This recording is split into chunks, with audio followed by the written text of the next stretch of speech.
ಒಂದು ಮೂಲಂಗಿನ ತೊಳೆದು ಸಿಪ್ಪೆ ತೆಗೆದು ಕಟ್ ಮಾಡಿ ಇಟ್ಕೊಂಡಿದ್ದೀನಿ. ನಿಮಗೆ ಹೇಗೆ ಬೇಕು ಹಾಗೆ ಕಟ್ ಮಾಡಿ. ನಾನಿಲ್ಲಿ ಈ ಥರ ಉದ್ದುದ್ದಕ್ಕೆ ಕ್ಯೂಬ್ ಥರ ಮಾಡಿದ್ದೀನಿ.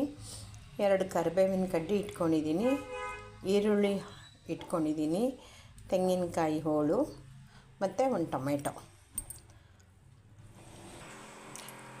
ಈಗ ಮೊದಲು ಸ್ವಲ್ಪ ಎಣ್ಣೆ ಹಾಕಿ ಒಂದು ಬಾಣಲೆಗೆ ಅದು ಕಾಯಲಿ 2 ನಿಮಿಷ.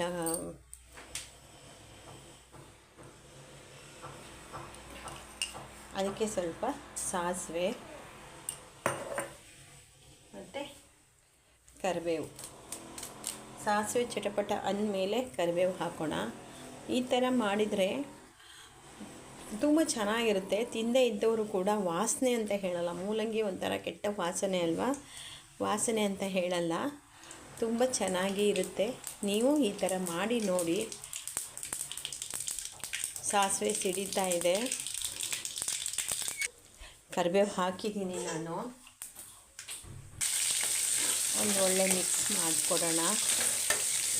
ಇದು ಒಂಥರ ಸ್ವಲ್ಪ ಬಣ್ಣ ಚೇಂಜ್ ಆಗುತ್ತೆ, ಅಷ್ಟಾದರೆ ಸಾಕು. ಮತ್ತು ಬೇಗ ಬೆಂದೋಗ್ಬಿಡುತ್ತೆ ಮೂಲಂಗಿ. ಇದಕ್ಕೆ ಹುರಿದಿಟ್ಕೊಂಡಿರೋ 2 ಸ್ಪೂನ್ ಧನಿಯಾ ಹುರಿದಿಟ್ಟಿದ್ದೆ, ಅದನ್ನು ಹಾಕ್ಕೊಳ್ಳೋಣ. ಹಾಗೆ ಕಾಯಿ ಹೋಳುಗಳು,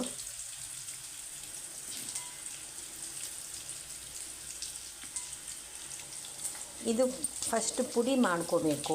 ನೀರು ಹಾಕಿ ಮಿಕ್ಸಿ ಮಾಡಿದ್ರೆ ಕಾಯಿ ಚೂರುಗಳು ಮಿಕ್ಸಿ ಆಗಲ್ಲ, ಅಂದರೆ ನೈಸ್ ಆಗಲ್ಲ. ಇದಕ್ಕೆ ಟೊಮೆಟೊ ಹಾಕ್ಕೊಳ್ಳೋಣ.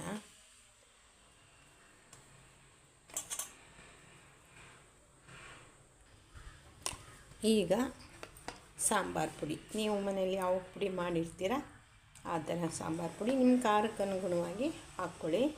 ನಾನಿಲ್ಲಿ 1.5 ಸ್ಪೂನ್ ಹಾಕಿದ್ದೀನಿ. ಹೋಳಿಗೆ ಮಾತ್ರ ಉಪ್ಪು ಹಾಕ್ಕೊಳ್ಳೋಣ. ಸ್ವಲ್ಪ ಕಲರ್ ಚೇಂಜ್ ಆದಾಗ ಸ್ವಲ್ಪ ನೀರು ಹಾಕಿ ಬೇಯಿಸ್ಕೊಂಬಿಡ್ಬೇಕು, ಅಂದರೆ ಬೆಂದಿರುತ್ತೆ ಅದು. ಬೇಳೆ ಬೆಂದಿದ್ದು ಹಾಕ್ತಾಯಿದ್ದೀನಿ. 1 ಕಪ್ ಬೇಳೆ ಹಾಕ್ಕೊಂಡು ಬೇಯಿಸಿಟ್ಕೊಂಡಿದ್ದೆ. ಈಗ ರುಬ್ಬಿರೋದು ಮಸಾಲ ಹಾಕೋಣ. ಜೊತೆಗೆ ಹುಳಿಗೆ ಅಥವಾ ಸಾಂಬಾರಿಗೆ ಎಷ್ಟು ಉಪ್ಪು ಬೇಕು ಉಪ್ಪು ಹಾಕೋಣ. ನಾನು ಹುಣಸೆಹಣ್ಣು ಹಾಕ್ತಾಯಿಲ್ಲ, ಯಾಕೆಂದರೆ ಟೊಮೆಟೊ ಹಾಕಿದ್ದೀನಿ, ಹಾಗಾಗಿ ಹುಣಸೆಹಣ್ಣು ಹಾಕ್ತಾಯಿಲ್ಲ. ನಮ್ಗೆ ಆ ಹುಳಿ ಸಾಕು. ಈಗ ಒಂದು ಸಲ ಎಲ್ಲ ಕೈ ಆಡಿಸಿ ನಿಮಗೆ ಯಾವ ಕನ್ಸಿಸ್ಟೆನ್ಸಿ ಬೇಕು ಅಂತ ನೋಡಿ ಮಾಡಿಕೊಡಿ. ಇದೇ ಸಮಯದಲ್ಲಿ ಹೆಚ್ಚಿಟ್ಕೊಂಡಿರೋ ಈರುಳ್ಳಿ ಹಾಕಬೇಕು. ಹೋಳು ಜೊತೆಗೆ ಹಾಕಿದ್ರೆ ಅದು ಮೆತ್ತಗೆ ಬೆಂದೋಗ್ಬಿಡುತ್ತೆ, ಹಾಗಾಗಿ ಈಗ ಹಾಕಬೇಕು.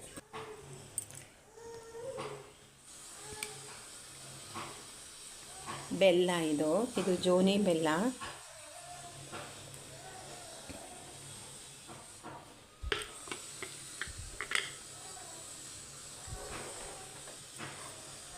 ಈಗ ನೀವು ಉಪ್ಪು ಖಾರ ಎಲ್ಲ ನೋಡ್ಕೊಳ್ಳಿ. ಇದು ಒಂಥರ ಡಿಫ್ರೆಂಟಾಗಿದೆ ಸಾಂಬಾರು. ಹೇಗೆ ಅಂದರೆ ಧನಿಯಾ ಪುಡಿ ಇದ್ರೂ, ಅಂದರೆ ಸಾಂಬಾರು ಪುಡಿ ಇದ್ದರೂ ಕೂಡ ಬರೀ ಧನಿಯಾ ಮಾತ್ರ ಫ್ರೆಶ್ ಆಗಿ ಹುರ್ಕೊಂಡು ಹಾಕಿರೋದು. ಇದು ಒಂಥರ ಘಮ ಬೇರೆಯೇ ಇರುತ್ತೆ. ಮತ್ತು ಈರುಳ್ಳಿಯನ್ನು ಕೊನೆಯಲ್ಲಿ ಹಾಕಿರೋದು, ಹಾಗಾಗಿ ಈ ಥರನೂ ನೀವು ಒಮ್ಮೆ ಮಾಡಿ ನೋಡಿ, ತುಂಬ ರುಚಿಯಾಗಿರುತ್ತೆ. ಸಾಂಬಾರು ಚೆನ್ನಾಗಿ ಕುದೀಲಿ. ಈಗ ಇದು ಇನ್ನೂ ಚೆನ್ನಾಗಿ ಕುದಿಬೇಕು, ಯಾಕೆ ಅಂದರೆ ಮಧ್ಯದಲ್ಲಿ ಕುದ್ರೆ ಸರಿಯಾಗಿದೆ ಅಂತಲೇ ಅರ್ಥ. ಸಾಂಬಾರು ಯಾವತ್ತೂ ಮಧ್ಯದಲ್ಲಿ ಈ ಥರ ಚೆನ್ನಾಗಿ ಕುದಿಬೇಕು, ಆಗ ಉಪ್ಪು ಹುಳಿ ಖಾರ ಎಲ್ಲ ಸರಿಯಾಗಿದೆ ಅಂತ. ಆದರೆ ಇನ್ನೊಂದು ಸ್ವಲ್ಪ ಕುದಿಬೇಕು, ಕುದೀಲಿ, ಸಿಮ್ಮಲ್ಲಿ ಕುದಿಬೇಕು. ಈ ಥರ ಚೆನ್ನಾಗಿ ಕುದಿಬೇಕು. ಕುದ್ದಿದೆ, ಇದು ಸಾಕು. ಇಷ್ಟು ಕುದ್ರೆ ಸೌಟನ್ನು ನಾನು ಹೀಗೆ ಇಡೋದು, ನಮ್ಮ ಕಡೆ ಇಡಲ್ಲ. ಕಿಟಕಿ ಸೈಡಲ್ಲಿ ಇಡೋದು. ಆವಾಗ ಬಿಸಿ ಆಗಲ್ಲ. ಎಷ್ಟೋ ಸಲ ನಾನು ಹಿಂಗೆ ಇಟ್ಕೊಂಡು ಬಿಸಿ ಮುಟ್ಟಿ ಸಾಕಾಗಿದೆ.